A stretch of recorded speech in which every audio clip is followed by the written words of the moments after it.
a Igreja e o celibato dos padres, um dos maiores males da Igreja Católica Apostólica Romana, à qual eu pertenço e à qual eu fui batizado, fiz a minha profissão de fé, o meu crisma, e a qual continuo a pertencer. Eu faço parte da Igreja. Mas a Igreja não percebe que esse é um dos seus maiores pecados. Um pouco de história da Igreja.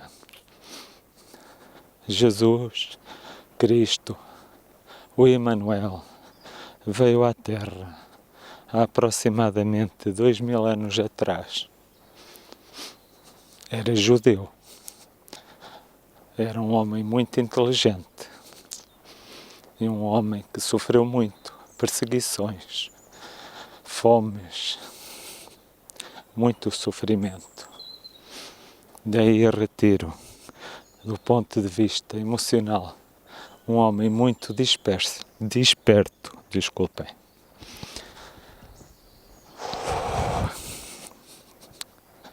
Um pouco como eu. Mas ele era o meu mestre.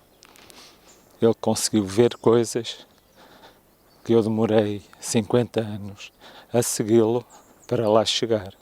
Ele as descobriu e ele percebeu a vida sem as indicações que eu tive, porque eu apenas me limitei a seguir as suas pisadas.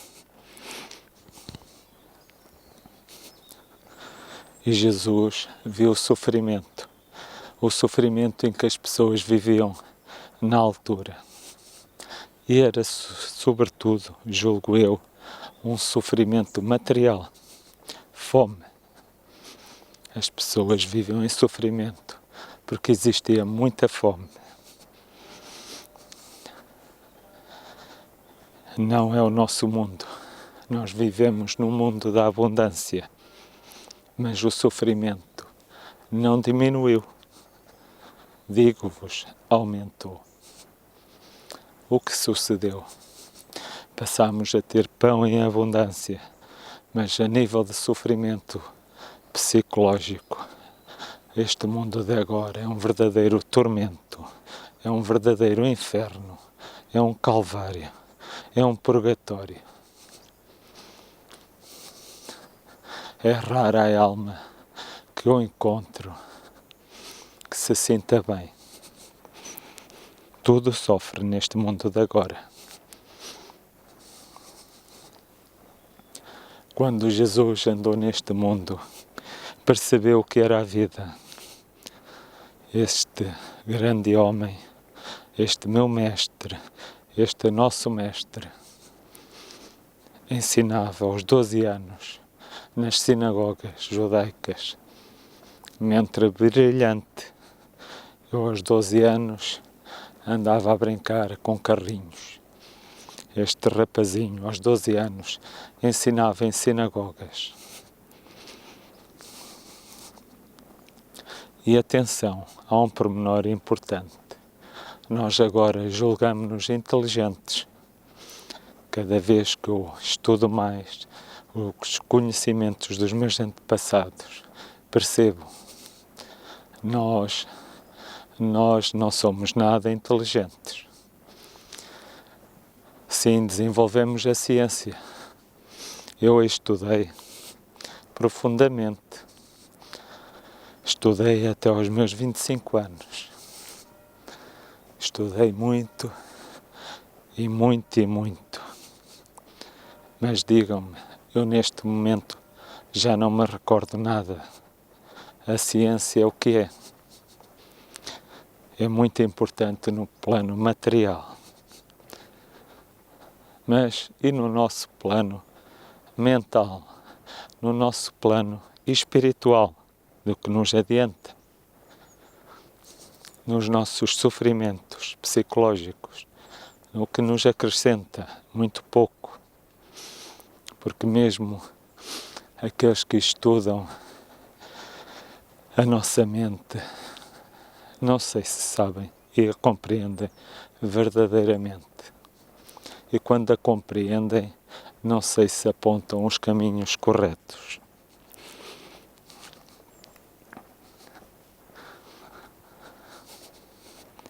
Jesus descobriu e mostrou-me como chegar ao maior dos tesouros. Não só Jesus. O livro dos Provérbios. Há um pecado grande na minha igreja. É que passam a vida a falar de São Paulo e esqueceram completamente o livro de Provérbios e Eclesiastes. 2 livros fundamentais para entender e perceber Jesus Cristo. É raro ouvir uma leitura destes 2 livros e passamos os dias a ouvir São Paulo. São Paulo teve um grande papel na igreja. É verdade. Foi o seu construtor. Mas ele não era discípulo do mestre. Ele era um judeu e tinha uma visão de judeu da vida. E converteu-se a Jesus. Mas verdadeiramente vos digo, São Paulo não entendeu quem era Jesus.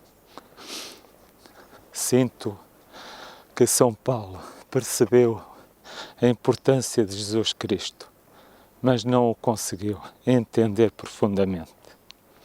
Grande homem, construtor da nossa igreja, que já tem 2000 anos e que continua a manter vivo Jesus Cristo. Sem São Paulo, a igreja não existiria. Mas São Paulo deu indicações à igreja que não são corretas. E uma delas tem a ver com o celibato dos padres.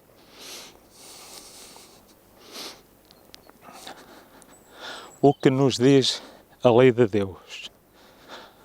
Está escrito: Deus fez o homem e Deus fez a mulher e fez o homem carne com a mulher.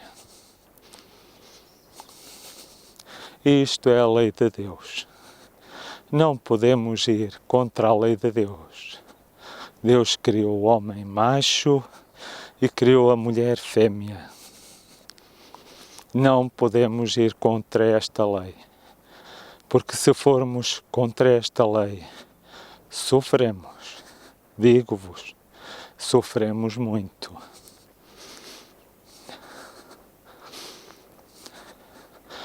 Deus fez o homem reto, mas o homem procura 1000 invenções. Está escrito no livro de Provérbios. E o homem julga-se Deus e pensa que é superior a Deus. Mas, entendam, nós não somos superiores às leis de Deus.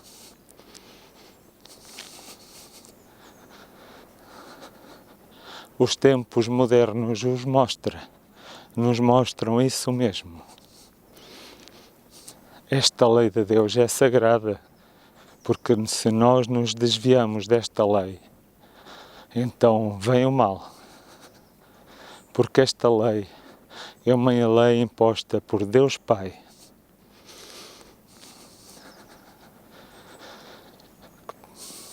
Vou utilizar outra palavra, porque as religiões têm um fundo comum. E isso, penso que a Igreja Católica anda a caminhar nesse sentido, e muito bem. Todas as religiões apontam o mesmo, um caminho, caminhos para nós chegarmos a Deus. Cada uma à sua maneira, cada uma com o seu propósito. Deus Pai. Deus Pai, para mim, eu gosto muito desta palavra Deus Pai. No hinduísmo seria Brahma, o Criador da vida. E Deus Pai, a vida, o Criador da vida, fez-nos homem macho e mulher fêmea.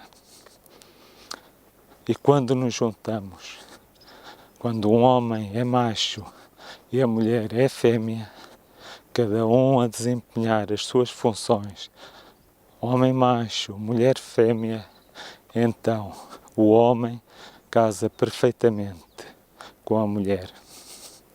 E eles se fundem e tornam-se uma só carne. Entendam a beleza espiritual disto que vos digo. É divino, é transcendental, é algo de maravilhoso. O que entende São Paulo? São Paulo entende que não.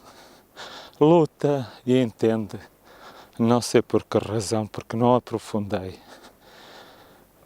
Não, o homem deve manter-se só e a mulher deve manter-se só. Quando nós fazemos isso, digo-vos uma coisa, estamos a lutar contra a lei de Deus. E então o que sucede? Eu sei o que sucede. O homem sofre, o homem sente-se não pleno. O homem macho sente-se não pleno. Mas digo-vos, não morre, continua a avançar, porque um macho, um homem, venha o que vier, ele consegue avançar. Sente-se não totalmente bem, mas consegue avançar na vida. E o que sucede à mulher fêmea?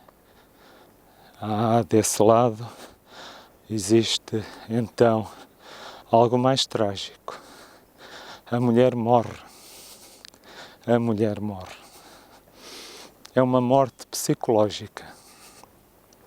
É uma morte emocional, sobretudo emocional. E então vemos o mundo de agora com as mulheres em desespero, serem adormecidas com antidepressivos, antipsicóticos e etc. Colocamos as mulheres num estado de semi-dormência até aguardarem a sua morte e a partida deste mundo. Não, digo-vos, isto não é a vida de meu pai. Isto não foi para isto que Deus Pai nos colocou na terra.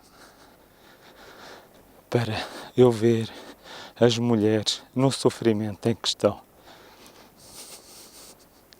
É terrível. Porque os homens, digo-vos, nós homens, quando somos machos e quando vamos para a energia de macho, venha o que vier, nós avançamos. Mas as mulheres não são assim. Do ponto de vista emocional, as mulheres vão-se abaixo e nunca mais se erguem e não entendem e não percebem o que se está a suceder. Ninguém lhes explica. Parece que ninguém percebe a mulher. Ser muito forte, mas muito frágil. Digo-vos, não havia homem à face da terra que suportasse o sofrimento que a mulher passa neste mundo. E continuam a avançar mesmo assim. É impressionante a quantidade de sofrimento que uma mulher suporta. É impressionante, digo-vos, porque eu sofri um pouco, é verdade, e a minha mente foi totalmente abaixo. Não, e há mulheres que vivem décadas em sofrimento profundo. Não sei como é que suportam. Uma das causas desse sofrimento, digo-vos, foi então esta visão de São Paulo. Que incutiu na igreja que os padres podem andar no celibato, podem e devem, para, diz ele, para se entregarem, desculpem outra vez, falhou-me aqui a voz, sou humano, afinal, para se entregarem, então, a espalhar a mensagem de Jesus Cristo. Mas o que sucede? O que é um homem sem uma mulher? É um ser que se sente incompleto. Parece que nos falta algo de muito importante. Não nos sentimos plenos. Avançamos na vida, é claro, mas há sempre aquela sensação de que somos incompletos. E eu bem a conheço. O que seria de mim sem a minha mulher? O que seria de mim? Um homem que avançaria nesta vida, é claro, sem nenhum problema, mas sentiria-me incompleto. Era como se arrancassem uma parte de mim.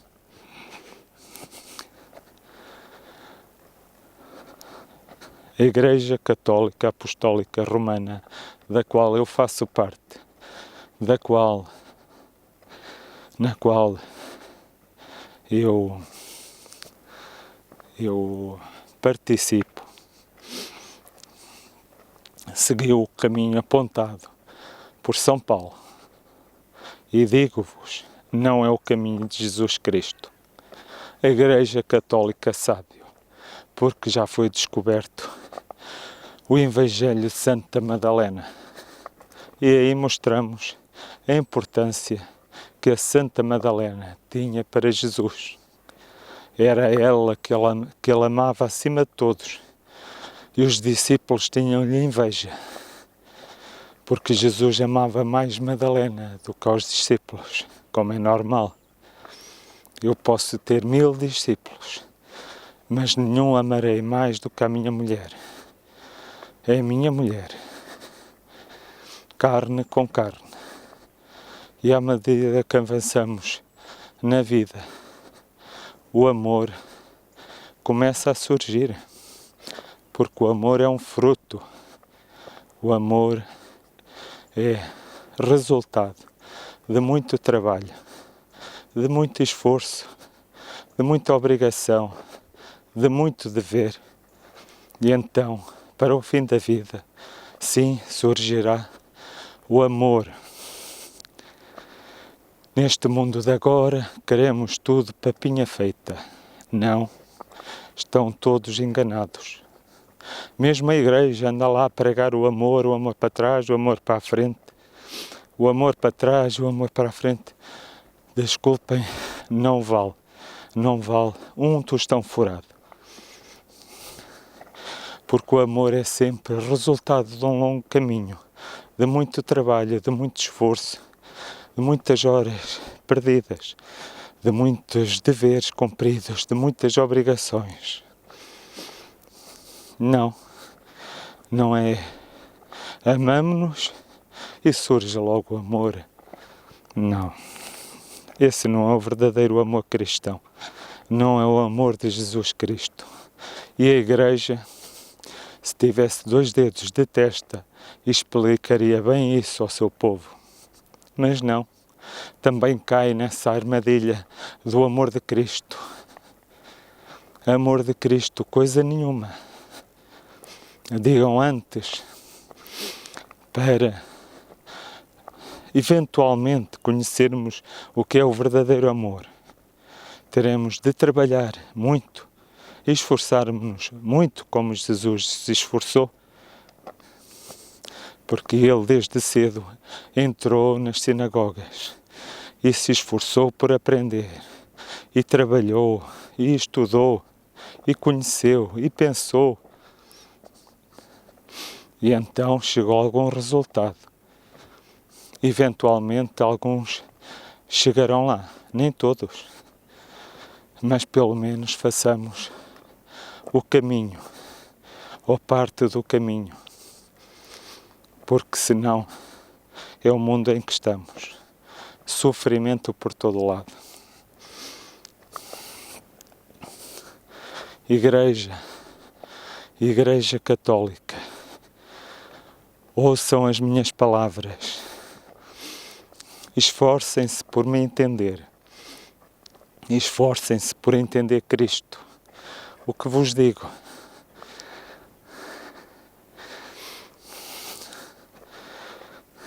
tornem-se a verdadeira igreja que Cristo queria que surgisse, pois o fundador da nossa igreja morreu crucificado, mas ele não se achava digno de Jesus.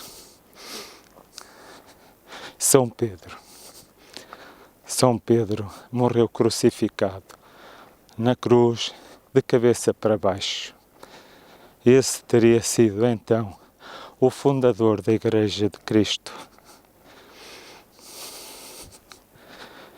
Mas o destino colocou-nos São Paulo, um judeu, um doutor da lei.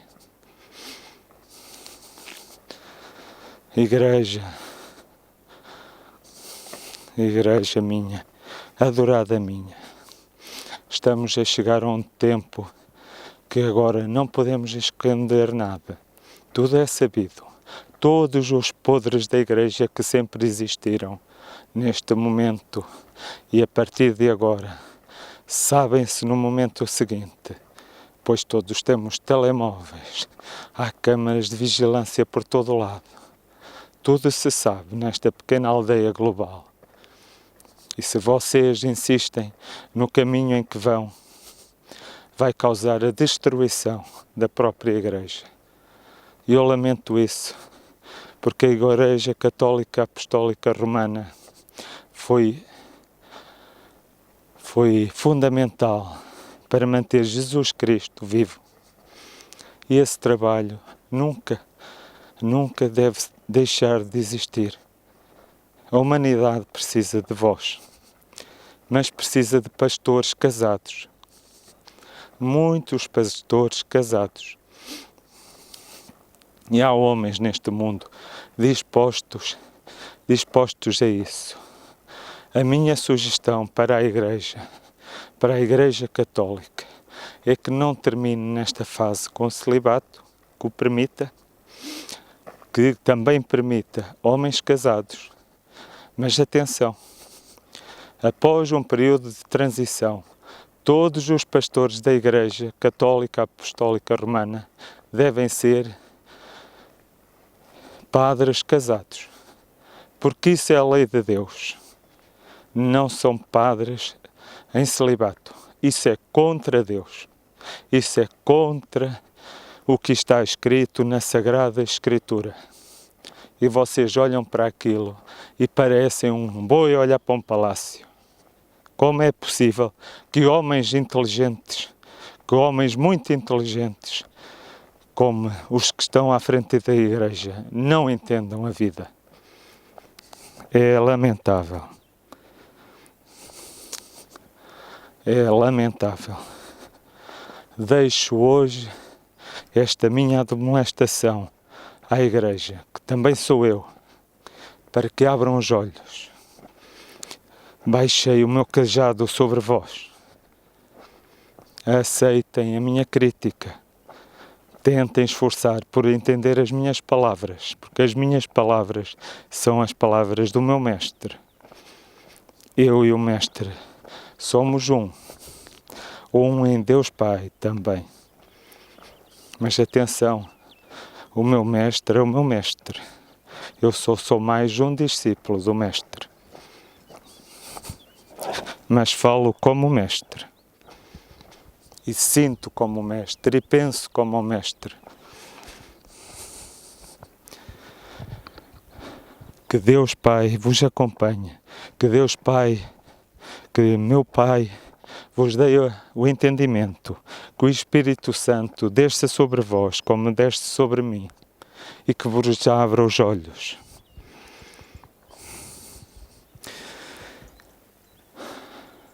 Que poderei mais eu fazer, Igreja minha amada? Sem vós passaria a minha vida em sofrimento, pois não teria descoberto Jesus Cristo.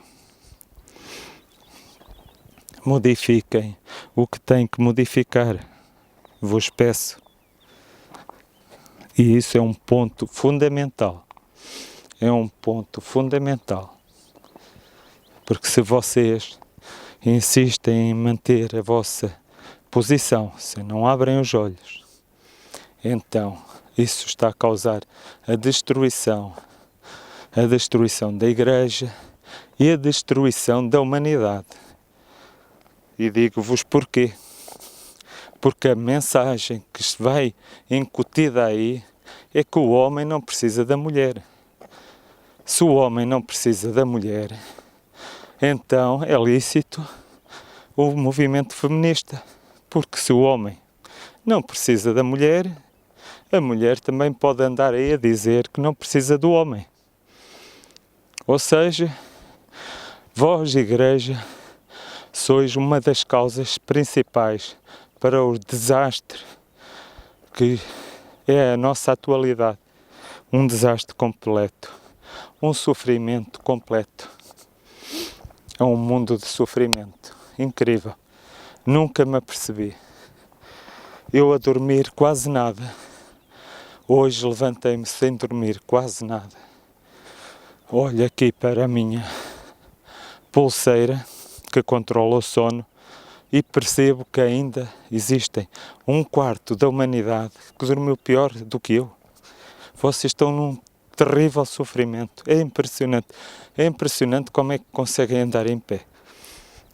Nunca pensei. Porque eu achava que sofria muito. Mas estava terrivelmente enganado. Não, o meu sofrimento foi ligeiro. Comparado com o que anda neste mundo. Fiquem bem. Fiquem com o meu Pai. Desejo-vos a todos um santo dia, bom trabalho para todos e neste vídeo não tenho mais nada a dizer.